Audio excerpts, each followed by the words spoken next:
You knew something was off the moment you met her. Not wrong, just too perfect.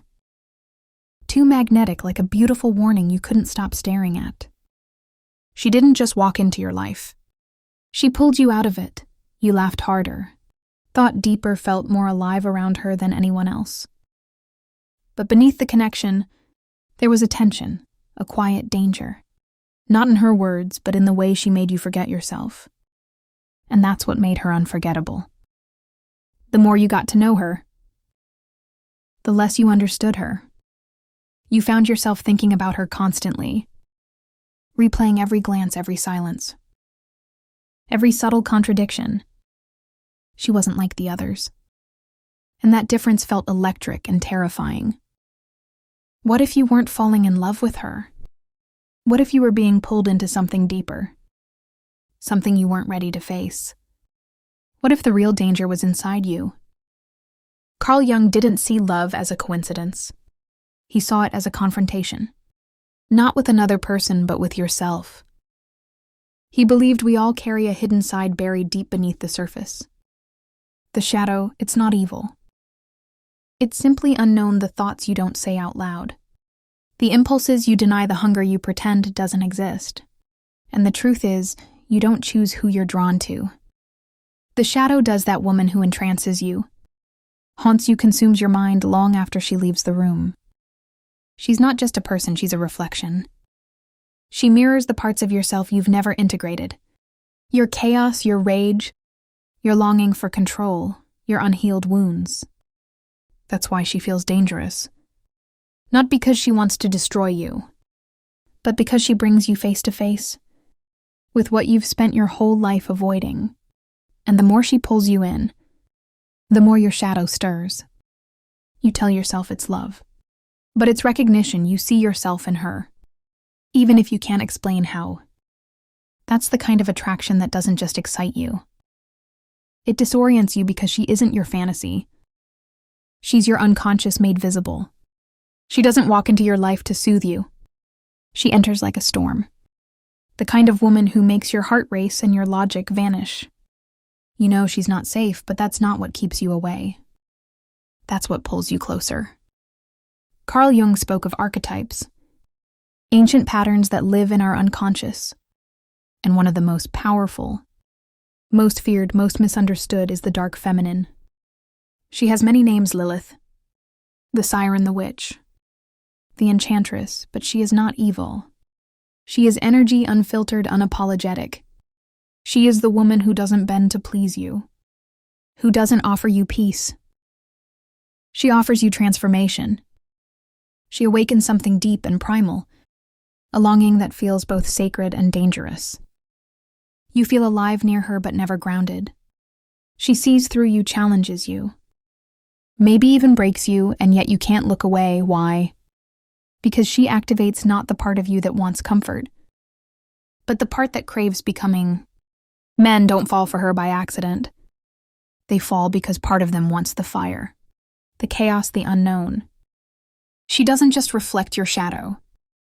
She drags it to the surface, and you either evolve or get burned. That's the truth. No one tells you. The most dangerous women don't destroy you to harm you. They destroy who you were pretending to be. And that's what makes them unforgettable. The nice guy says he wants a peaceful relationship. Someone kind, loyal, emotionally available, but when she walks into the room, the one who radiates fire instead of comfort. He forgets all of that. His pulse quickens. His plans dissolve. He tells himself it's just chemistry. Just a phase, but it's not. It's a pull towards something he doesn't understand. Because it's something he's never integrated. Nice guys fall the hardest for the dangerous woman. Not because they're reckless, but because they've spent their lives suppressing what she embodies. Her chaos, her confidence, her unapologetic expression. All of it mirrors what he secretly wishes he could access: power, passion, raw emotional freedom. She becomes a living symbol of what he's denied in himself. And that's why he's drawn to her. Not just with lust, but with awe. But here's the problem. He doesn't have the spine to hold her. He gives too much too fast. He romanticizes her wildness but tries to cage it with kindness. And when she pulls away, as she always does, he feels betrayed, unaware that he was never relating to her, only to the idea she represented. This isn't a story of cruelty. It's a story of imbalance. He wasn't rejected because he was too kind, but because he lacked polarity. She didn't need saving. She needed a man who could meet her flame with fire, not water, and until he becomes that, he'll always confuse intensity with love. At first he tells himself he's just being attentive, just caring, just loving her deeply. But beneath the surface, something begins to shift. A quiet need to possess what he fears he might lose. The more she pulls him in, the more he starts to wrap himself around her slowly. Suddenly the dance turns into a grip. And that's when she begins to disappear. She doesn't vanish out of malice. She doesn't grow cold because he failed. She pulls away because the air got thinner. Because something that once felt magnetic now feels smothering. She is the embodiment of freedom, not captivity, and when love becomes a cage, even a golden one, the fire in her dies. What he doesn't realize is that she was never his to hold, only to meet the moment he tried to make her stay. He stopped truly seeing her. He projected security where there was movement, certainty where there was wildness. His love, once open and alive, became a silent demand: don't change. Don't leave, be mine forever. But the dark feminine isn't made for stillness. She's not here to be possessed. She's here to awaken, and the more you grip her, the more you kill what you're trying to keep. She doesn't punish weakness. She withdraws from it, not because you weren't enough, but because you tried to own what was never meant to be owned. And in doing so, you lost the very thing that drew you to her in the first place. The real danger was never her. It was what she awakened in you. The obsession, the fear, the aching need to be chosen. She didn't create those things. She revealed them like a storm, exposing the cracks in a foundation. Her presence showed you everything you hadn't healed. And that's why she felt unforgettable. Not because she loved you perfectly, but because she touched what no one else had the courage to touch. Jung would say she wasn't just a lover. She was a symbol, a living embodiment of your shadow. She forced you to face the parts of yourself you denied. The hunger for intensity, the fear of rejection. The boy still searching for meaning in a woman's gaze. And if you ran from it, you stayed the same. But if you stayed in the fire, if you didn't let the pain break you, you changed. She was the test.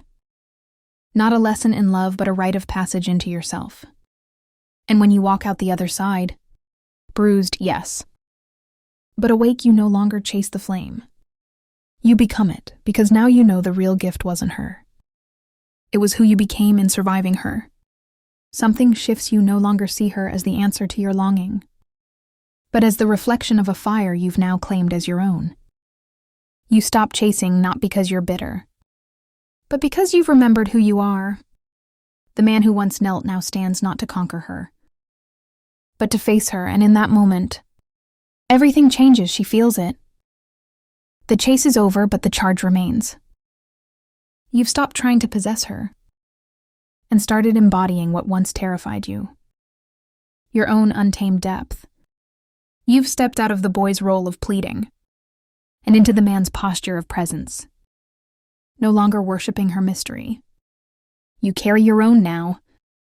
When she looks at you, it's different. She doesn't see a seeker. She sees a sovereign. Someone who doesn't need her magic because he's found his own. And for the first time, she's the one leaning in. Carl Jung once warned that we don't become enlightened by imagining figures of light, but by making the darkness conscious. And perhaps that's what she was. Not your downfall, but your mirror.